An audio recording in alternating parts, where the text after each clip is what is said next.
신약성경 마태복음 바로 전에 있습니다. 봉독합니다.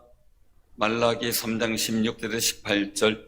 그때에 여호와를 경외하는 자들이 비참하라 하며 여호와께서 그것을 분명히 들으시고 여호와를 경외하는 자와 그 이름을 존중히 여기는 자를 위하여 여호와 앞에 있는 기념책에 기록하셨느니라. 만군의 여호와가 일어나라. 나는 내가 정한 날에 그들을 나의 특별한 소유로 삼을 것이요 또 사람이 자기를 섬기는 아들을 아낌같이 내가 그들을 아끼리니 그때에 너희가 돌아와서 의인과 악인을 분별하고 하나님을 섬기는 자와 섬기지 아니한 자를 분별하리라. 아멘. 오늘 우리 주시는 말씀을 통해서 같이 은혜를 받는데요. 지난주에는 주연절 후 첫 주일 예배를 드렸죠. 출애굽기 8장 25절에서 28절 말씀을 통해 여호와께 예배라는 제목으로 말씀을 선포했습니다. 죄송합니다. 하나님께서 모세를 통해서 내 백성을 보내라. 그러면 그들이 나를 섬길 것이니라 라는 메시지를 바로에게 선포해요. 그런데 네 번째 재앙만에 하나님께 제사 드리는 것을 허락을 합니다. 그런데 하나님은 이스라엘 백성들이 애굽 땅을 떠나 사흘길 떨어진 광야에서 제사 드리기를 원하는데 바로는 애굽 땅에서 조금 양보해도 가까운 곳에서 예배를 드리라고 요구하죠. 그런데 이 속에서 우리가 기억할 것은 첫 번째 예배는 세상과 분리되는 겁니다. 적당한 거리가 필요한 거고요. 두 번째 예배는 장소가 중요하죠. 하나님이 정한 장소여야 됩니다. 사람이 정한 장소가 아니죠. 바로가 정한 장소도 아닙니다. 세 번째 예배는 타협하는 것이 아니라 순종이 필요한 겁니다. 타협은 절충이라는 말로 씁니다. 이는 서로 소유의 일부를 포기하고 협의를 하는 거죠. 거래하는 겁니다. 그러나 우리 하나님의 말씀을 일부 포기하면서 거래할 자격은 우리 사람에게 없습니다. 그것은 하나님의 몫입니다. 우리는 순종하고자 하는 헌신의 고백이 필요할 따름입니다. 그럴 때 하나님의 평강이 우리에게 임하는 역사가 있을 줄로 믿으시기를 바랍니다. 오늘 말씀을 통해서 보면 말라기 선지자가 등장을 합니다. 바벨론 포로 귀환 후 성전과 성벽을 재건하고 난 뒤의 상황들, 영적 나태에 빠진 이스라엘 백성을 향해 회개를 촉구하고 메시아를 소망하는 말씀을 선포한 느헤미야 총독 때의 선지자입니다. 우리에게 하나님의 말씀이 필요하듯 유대인들은 하나님을 섬기는 사람들임에도 불구하고 하나님께 예배드리는 것과 말씀대로 살아가는 것이 영적 혼돈으로 복잡해지고 약해진 상황이었습니다. 그래서 유대인에게 예전에 엄수를 권하고 있습니다. 예전에 엄격하게 지켜야 될 것, 예배드리는 방식이나 모든 것 말이죠. 또한 이방인과 자본을 경계하라는 겁니다. 그리고 삶에서 하나님을 경외하는 삶을 보이라는 모습을 선포합니다. 당시의 이스라엘 백성들은요, 하나님을 경외하는 마음이 없이 제사와 제물을 드렸어요. 오늘 예배와 헌금을 했다는 이야기죠. 또 이 말라기 1장 7절에 보면 더러운 떡을 나의 제단에 드렸다고 책망을 합니다. 또 제물도 선택하는데 부정한 것을 선택하면 안 되는데 눈먼 희생 제물을 바치고 저는 것, 병든 것을 제물로 바치는데 내가 받겠느냐라고 하나님께서 윽구짓는 모습을 보게 됩니다. 심지어 훔친 물건을 갖다가 하나님 앞에 바쳤다는 기록도 나와 있습니다. 또한 봉헌물과 11조를 제대로 바치지 않아서 하나님의 것을 도둑질했다고 책망을 듣게 되는 일들도 보게 됩니다. 우리가 당시 이 이스라엘 백성들의 죄의 일들을 보고 영적 상태 일들을 보면서 우리는 반면 교사를 삼아야 되겠지요. 정말 우리가 이 말씀을 기억하면서 첫 번째로 우리가 깨달아야 할 것은요, 하나님을 공경하는 예배가 드려져야 됩니다. 그 하나님을 공경하는 예배가 회복이 되어야 되겠죠. 이스라엘 백성들은 하나님과 언약으로 이루어진 정체성을 잃어버렸어요. 하나님이 모세에게 이스라엘 자손들에게 전하라고 하시는 말씀이 출애굽기 19장 5절에 말씀하는데, 세계가 다 내게 속하였나니 너희가 내 말을 듣고 내 언약을 지키면 너희는 모든 민족 중에서 내 소유가 되겠고 너희가 내게 대하여 제사장 나라가 되며 거룩한 백성이 되리라 라고 말씀하세요. 정말 이들의 삶 속에서 제사장 나라가 되어야 되고요, 거룩한 백성이 되어야 돼요. 하나님의 소유권이 하나님께 있다는 거죠. 바로 이스라엘 백성은 자신들의 것이 아니죠. 하나님의 것입니다. 우리도 마찬가지죠. 하나님의 거룩한 백성으로서 나의 소유가 아닌 하나님의 소유인 것을 인정하며 사는 귀한 삶이 되시기를 바랍니다. 이 말씀을 한마디로 보면, 너희가 나를 경외하면 나는 너희의 하나님이 되고 너희는 내 백성이 될 것이라고 언약의 말씀을 선포한 것입니다. 말라기 2장 5절에도 말씀하셔요. 레위와 세운 나의 언약은 생명과 평강의 언약이라. 내가 이것을 그에게 준 것은 그로 경외하게 하려 함이라. 그가 나를 경외하고 내 이름을 두려워하였으며 라는 말씀을 주셨습니다. 초창기 때 레위인들, 제사장들은 하나님을 두려워하는 마음이 있었습니다. 그런데 이 말라기 선자 당시에는 그게 없어졌다는 사실을 말씀하는 거죠. 하나님께서요, 우리에게 생명과 평강의 언약을 주신 것은 분명한 목적이 있는 거예요.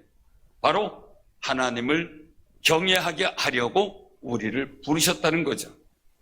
우리가 복음의 언약인 예수 그리스도를 믿고 고백함으로써 얻어진 구원의 역사, 나를 구원하신 은혜, 그것은 하나님께 예배를 드리라고 불러주신 겁니다. 우리는 그 정체성을 절대 잊어버려서는 안 되는 겁니다. 예수 믿고 구원받은 감격과 은혜가 있기에 우리는 담대하게 이 예배의 자리에 나오게 된 겁니다. 이 자리가 보통의 자리가 아닙니다. 제가 가끔 친구들을 만날 때가 있습니다. 오랜만에 동창을 만날 때가 있어요. 그러면 어떤 분은 그래요. 반갑다 그러지만 저한테 1m 떨어져요. 1m 떨어져요. 그래서 아니 친구 가까이 오지 왜 그래? 그러면 겁나서. 사랑하는 성도님들, 더군다나요, 예배당 들어오는 거요 함부로 못 들어가요. 진짜 오라래도 못 오는 분들이 많아요. 그런데 우리가 담대하게 하나님께 예배당으로 나와 예배드릴 수 있는 이것은 나를 구원하신 그 구원의 감격 때문에 하나님께로 담대히 나올 수 있는 믿음의 담력이 생긴 줄로 믿으시기를 바랍니다. 하나님께서 이렇게 예배와 경배를 통해서 주셨는데, 중요한 건 하나님의 언약을 믿고 감사하며 하나님을 경외하는 마음은 예배를 거룩하게 드릴 수밖에 없습니다. 이 예배는 오직 하나님께만 영광을 올려드리는 최종적 의례입니다. 그러기에 하나님을 두려워하면서 경외함으로 드려야 하나님께서 기쁘시게 받으시는 예배가 되는 거고요. 그것을 주님께서 복 주시는 통로로 삼는 거죠. 하나님은 이 말라기 선지자를 통해서 제사장들은 나를 공경함이 어디 있느냐라고 1장 6절에서 물으셔요. 저는 이 말씀을 들으면서 제가 찔립니다. 깜짝 놀랍니다. 정말 하나님을 내가 공경하고 있는가? 공경한다라는 말은요, 상대방에게 존경심을 가지고 예의를 갖추는 걸 말해요. 이 두려움이 공포를 통해서 드는 두려움이 아니라 존경과 흠모하는 심정으로 두려워하는 자세를 말하는 거예요. 그래서 이 공경은 히브리어로 카바드라고 쓰여져요. 카바드.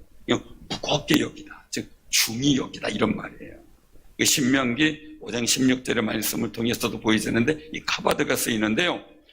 우리는 예배를 정말 무겁게 생각해야 돼요. 가볍게 생각하면 안 돼요. 사랑하는 성도님들, 내가 드리는 예배가 온전히 하나님만 기쁘시게 하기를 소원하는 귀한 삶이 되시길 바랍니다. 말라기 선지자 당시의 예배자들은요, 자신들은 기뻤는지 모르지만요, 하나님은 상당히 기분이 나쁘셨어요. 그래서 말라기 1장 10절에서 탄식해요. 너희 중에 성전문을 닫을 자가 있었으면 좋겠도다. 내가 너희를 기뻐하지 아니하면 너희가 손으로 드리는 것을 받지도 아니하리라. 라고 탄식. 차라리 이 예배당 문을 닫고 예배 안 드렸으면 좋겠다 이거예요. 말하자면 그러니까 하나님께 예배 드린다고 왔는데 하나님은 오히려 더 역겹게 하고 분노케 한다는 거죠. 그러니 그 당시 영적 상태가 얼마나 하나님을 떠난 모습이었는가를 보게 되죠. 우리가 드려지는 예배가 하나님이 기뻐 받으시도록 정성을 다하는 것, 그게 공경이에요. 공경. 우리가 드려지는 찬양과 기도와 봉헌 예물이 하나님께서 기뻐 받으시도록 소원하는 마음, 그게 공경하는 마음이에요. 이 마음이 우리 마음에 계속 있어야 돼요. 그냥 시간 됐으니까 왔다가 가는 모습이 아니라 말이죠. 본문 16절에 여호와를 경외하는 자와 그 이름을 존중히 여기는 자를 위하여 여호와 앞에 있는 기념책에 기록하셨느니라 라고 말씀하세요. 우리가 예배를 드리는 순간 천국에서 기념책에 내 이름이 기록된 것이 호명된다는 이야기입니다. 사랑하는 성도님들, 여러분들이 하나님을 존중히 여겨 예배에 나왔습니다. 천국에 여러분들의 이름이 기록된 것을 보고 주님이 여러분들의 이름을 부르실 줄로 믿으시기를 바랍니다. 그니 이제 예배 드리고 나갈 때 그런 경우에서 오늘 예배는 제 마음이 꼭 들었어요. 그래요. 자, 물어볼게요. 예배가 물론 은혜도 돼야 되겠지만 하나님께서 꼭 마음에 들어야 돼. 내 마음에 꼭 드는 예배가 돼야 돼요. 그럼 내가 하나님이 되거든요. 정말 저도 여기서 예배 집례자 인도자로 선 게 아니라 제 스스로 예배자가 되기를 위해서 섰습니다. 사랑하는 성도님들, 우리가 정말 은혜 받았습니다라는 말 속에 내가 감정에만 머무르는 기쁨이 아니라요, 하나님을 기쁘게 하는 공경의 예배를 통해서, 감격적으로 드려진 예배를 통해서 성령께서 주시는 기쁨과 감격과 은혜의 충만함이 여러분에게 나타나는 놀라운 역사가 있기를 바랍니다. 이것은 하나님을 공경하는 마음으로 드려지는 예배를 통해서 주시는 하나님의 성령의 역사가 되는 거죠. 두 번째는 하나님 중심의 예배로 회복이 되어야 됩니다. 이 말라기 선자 본문 이 당시의 상황, 왜 예배가 무너졌는가? 왜 그들의 신앙의식이 무너졌는가?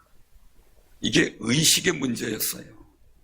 말라기 2장 9절에 보면 너희가 내 길을 지키지 아니하고 율법을 행할 때에 사람에게 치우치게 하였으므로 나도 너희로 하여금 모든 백성 앞에서 멸시와 천대를 당하게 하였느니라 라고 말씀하세요.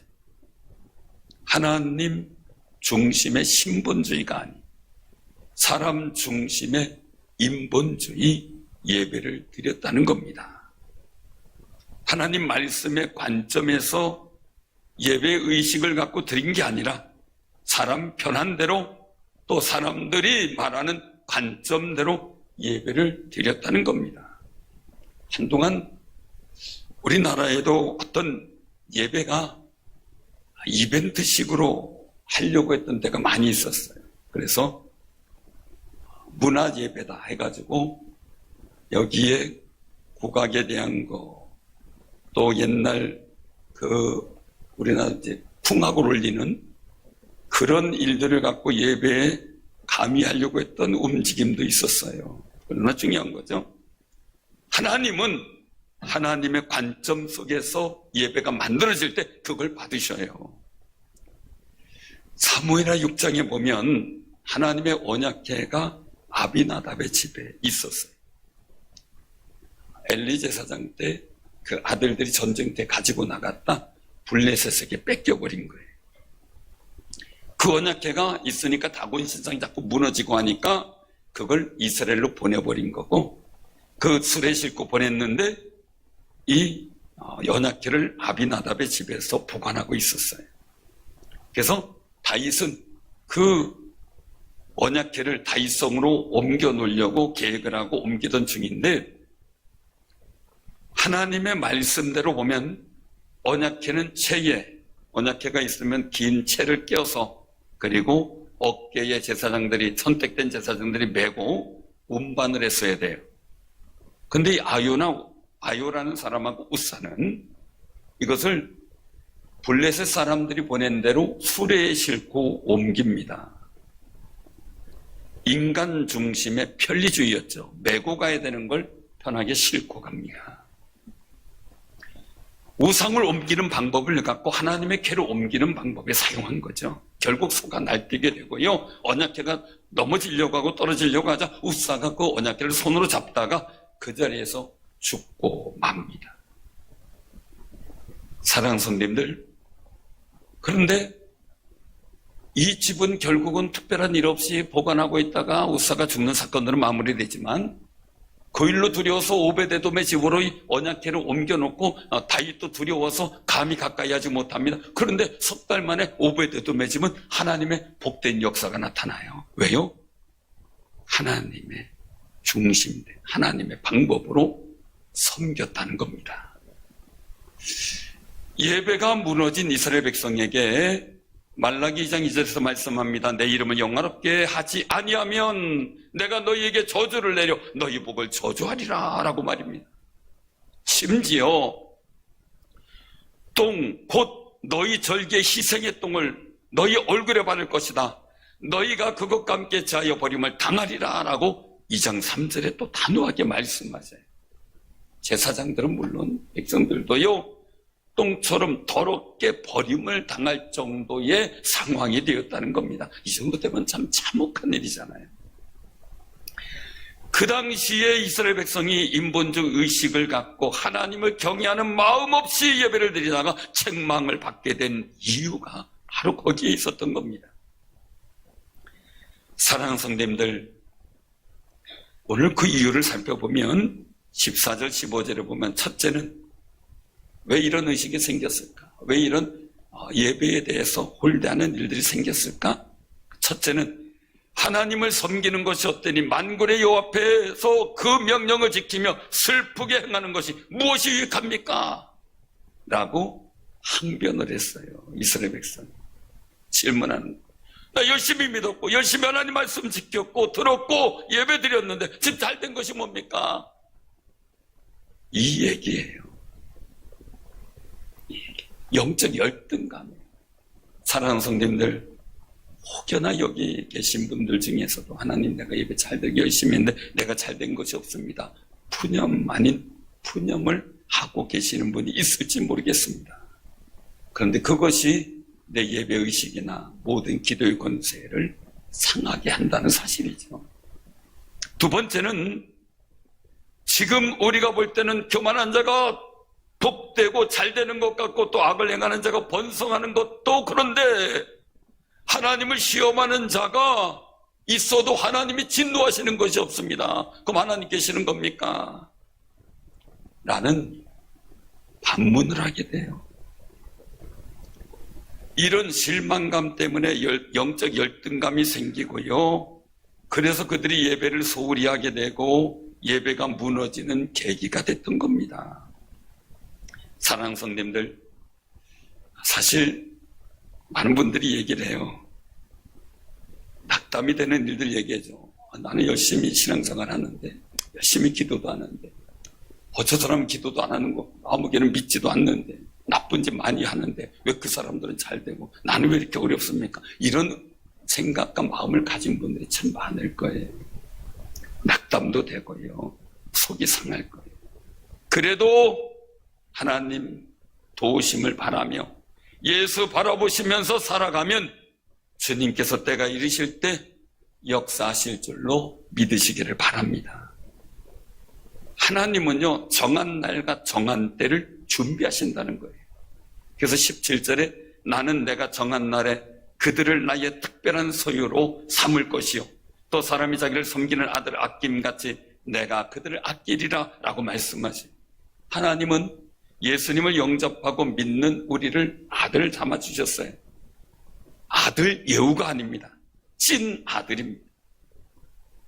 그러면서 말씀합니다. 그때에 너희가 돌아와서 의인과 악인을 분별하고 하나님을 섬기는 자와 섬기지 아니하는 자를 분별하리라 라고 말씀합니다. 그때 너희가 돌아와서라는 분은 다시 한번 해석해드리면 너희가 다시 살펴보면 이거예요. 다시 한번 보면 그때 분명히 우리 눈에 악인과 선인, 하나님을 섬기는 자와 섬기지 않는 사람들의 열매의 결과, 인생의 결과를 우리 눈으로 보게 될 때가 온다는 거예요. 하나님은 그런 때를 준비하신다는 겁니다. 그러니 우리가 그 낭만과 실망하고 좌절했던 마음을 일으켜서 하나님을 경외하는 일에 집중하라는 말씀이죠. 사랑하는 성도님들, 우리는 지난 코로나 시기에 예배를 드리면서 하나님 말씀대로 하나님 중심으로 예배를 드리는데 최선을 다했습니다.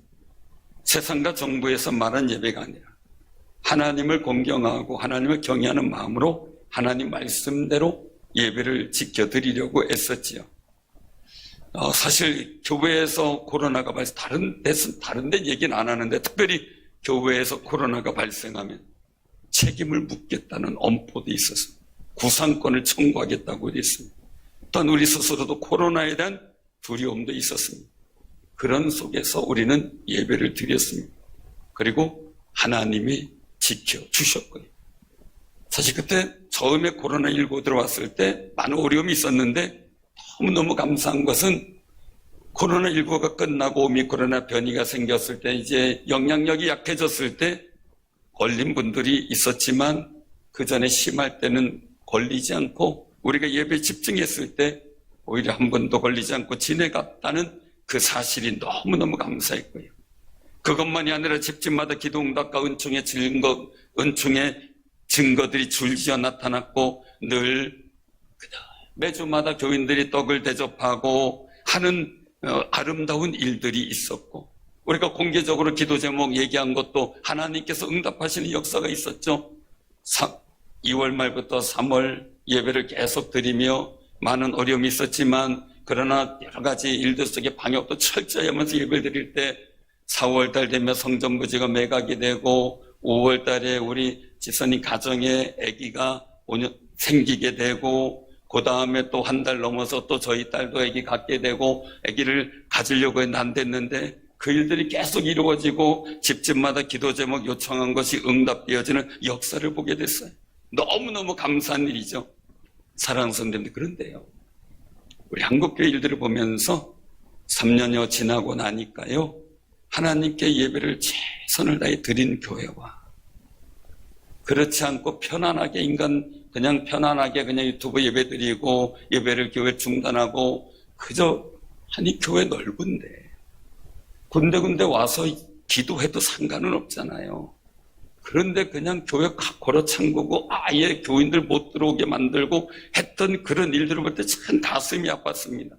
눈물이 났다고 하는 얘기를 들었습니다. 그런데요, 분명히 예배를 소홀히 했고 사람의 방식대로 한 교회와 분별한 차이가 생겼어요. 서울부터요. 차이가 났어요. 지금도 차이가 생겨요. 사랑하는 성도님들, 분명하게 우리가 다시 보면 하나님을 섬기는 자와 하나님을 경외하는 자와 그렇지 않은 사람들의 차이가 반드시 나오게 된다는 거죠. 사랑하는 성도님들, 우리는 예수님 안에서 하나님의 특별한 소유자인 것을 늘 자각하고 우리가 믿음으로써 하나님의 아들된 정체성을 가지고 하나님 중심으로 예배를 잘 드리는 신앙의 승리자들이 되시기를 바랍니다.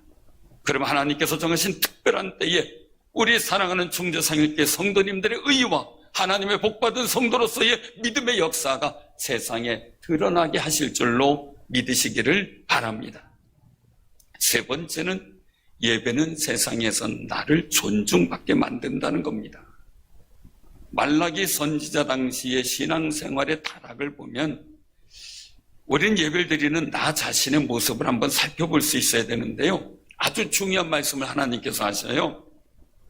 18절에 보면 하나님을 섬기는 자와 섬기지 아니하는 자를 분별하리라, 이 말씀인데 주의해서 봐야 되는데, 하나님을 잘 섬기면 분명히 천대까지 이르러 복을 주신다고 말씀하셨고요.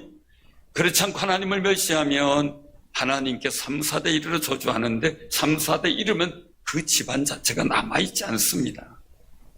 그런데 하나님을 잘 섬기는 사람과 섬기지 않는 사람의 역전연상만이 아니라요, 중요한 것은요, 믿음의 사람과 세상의 역전연상이 생긴다는 사실입니다. 구약 시대 제사장들은 존중받는 위치가 있고 백성들을 축복하고 그들의 죄를 사하고 선언할 수 있는 권세가 있었어요. 그런데 본문 2장 9절에 보면 하나님을 잘 섬기는 일에 실패한 제사장들이 모든 백성들 앞에서 멸시와 천대를 당하게 하셨다는 거예요. 이걸 보면 가슴을 쓸어내리고 저 스스로를 하나님 앞에 어떻게 드릴까를 고민하게 되는데요. 사무엘상 2장에 보면 엘리 제사장이 나오죠. 영적으로 무감각한 제사장이었어요. 그래서 한나가 통곡하며 기도하다 이제는 지쳐서 입술만 달싸이고 이 마음에 통분하는 일이 너무 커서 그저 입술만 들썩이며 탄식하며 기도하고 있는데, 엘리 제사장은 술 취한 여자로 평가를 해버려요. 말 그대로 창녀처럼 대우를 한 거예요. 오늘날로 얘기하면요, 절기 때마다 오고 모든 일에 헌신적인 한나는 오늘날 얘기한다면 장로님의 권사님이 될 수 있을 거예요. 그런데 말이에요, 여러분들에게 만약에 열심히 막 기도해가지고 심해 지쳐가지고 주여 하고 있는데 눈물 콧물이 범벅이 돼 있는데 거기 가서 여자여 술 그만 먹어라 이러면 어떻게 하겠어요? 제가 여러분들 그랬다면 속이 상해가지고 난리가 날 겁니다. 그런데 한나는 물론 그 다음에 행동이 태도가 있지만 그것만이 아니었어요. 그 엘리 제사장 아들들이 행실이 나빠서 여호와를 알지 못했다 이렇게 얘기를, 알긴 알았겠죠 지식적으로. 그러나 행동과 모든 예배와 일들이 하나님 없는 것처럼 행동한 거예요. 하나님 의식하지 않고 행동했어요. 그런데도 불구하고 엘리 제사장은 그 책임을 깨닫지 못해 엄히 경책했어야 됨에도 불구하고 말입니다, 잔소리 정도만 끝내고 말아요.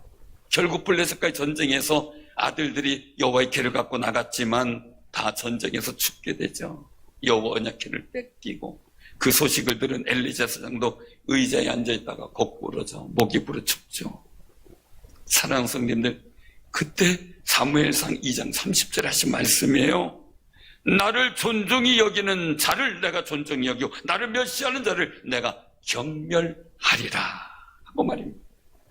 그러면서 하나님께서는 전에 내 집과 내 조상의 집에 내 앞에 영원히 행하리라는 약속을 주셨는데 그것도 패하겠다라고 말씀하십니다. 축복의 말씀, 언약도 패해버리신 거예요. 엘리 제사장과 아들들은요, 하나님을 멸시해서, 어디서? 예배에서. 그래서 하나님이 경멸히 여기시게 되죠. 그러니 블레셋과 전쟁에서 이겨보려고 여호와의 언약궤를 가져갔지만 주님이 역사하지 않으셨고, 하나님은 그 거룩한 언약궤를 이방 신전에 갖다 놓을 정도로 이방인에게 뺏겨버리는 수모도 감수하셨어요. 얼마나 하나님 마음이 아팠는지 말이죠. 사랑하는 우리 충주 상일교회 성도님들, 하나님을 존중히 여기시는 복된 성도들이 되시길 바랍니다. 그래서 하나님이 존중히 여기시는 놀라운 역사가 있어야 돼요. 예레미야 선지자는 유다 나라를 바벨론 포로로 잡혀갈 거라는 예언을 했던 선지자예요. 많은 고생을 했죠. 근데 예레미야 5장 19절에 보면 바벨론 포로로 잡혀가는 이유가 있었어요. 그 말씀을 그대로 몽독해드리면요, 너희가 여호와를 버리고 너희 땅에서 이방신들을 섬겼은즉 이와 같이 너희 것이 아닌 땅에서 이방인들을 섬기리라, 그렇게 말씀하세요. 유다 백성이 하나님께 예배를 잘 드렸을 때는요, 히스기야 왕이니 아사 왕이니 우시야 왕인 이런 모든, 또 다윗 왕 때 솔로몬은 하나님을 예배를 잘 섬겼을 때는 이 주변 나라가 유다 나라를 잘 섬겼어요. 조공을 바쳐가며 섬겼어요. 그런데 하나님께 드려지는 예배를 소홀히 하고 포기하고 이방신들을 섬기는 일에 주력을 하죠. 하나님을 멸시하기 시작을 하죠. 결국은 하나님께서 진노하셔서 너희들이 이방신 섬겼으니 이방 나라 한번 섬겨보라고 포로로 잡혀가게 된 거예요. 그리고 너희들이 한번 나를 섬기는 것이 복 있는 것인지 이방 나라와 우상을 섬기는 것이 복 있는 것이 경험하고 너희들이 하나님 여호와를 잘 섬기기로 결심하고 내게 순종하면 그때 포로에서 돌아오게 하겠다. 그게 70년이에요. 사랑하는 성도님들, 뒤바뀌어 버렸어요. 존중받아야 될 나라가 망하고 노예가 된 나라가 되어버렸어요. 우리 사랑하는 성도님들, 하나님께서 주신 영적 권위를 지켜가시길 바랍니다. 하나님을 적극적으로 잘 섬겨서요, 세상에서도 존중받고요, 하나님께도 존중받는 놀라운 역사, 영적 권위가 이루어지시기를 바랍니다. 이스라엘 민족은 그 영적 권위를 잃어버림으로 이방 나라를 섬기는 비참한 위치로 바뀌어버렸어요. 우리 사랑하는 성도님들에게 지금 삶 속에 뒤바뀐 영적 권위가 있습니까? 세상에 눌려 지내고 세상에서 어떤 아픔 속에서도 항변도 못하고 있습니까? 하나님을 잘 섬기는 일들을 회복하셔서 하나님께서 여러분들 존중받게 하시는 놀라운 은혜를 경험하시기를 바랍니다. 요한복음 4장 23절에 말씀하세요. 아버지께 참되게 예배하는 자들은 영과 진리로 예배할 때가 오나니 곧 이때라 아버지께서 자기에게 이렇게 예배하는 자들을 찾으시느니라. 우리 충주상일교회가 하나님이 찾으시는 예배, 하나님이 찾으시는 온 성도가 되기를 주님의 이름으로 축원합니다.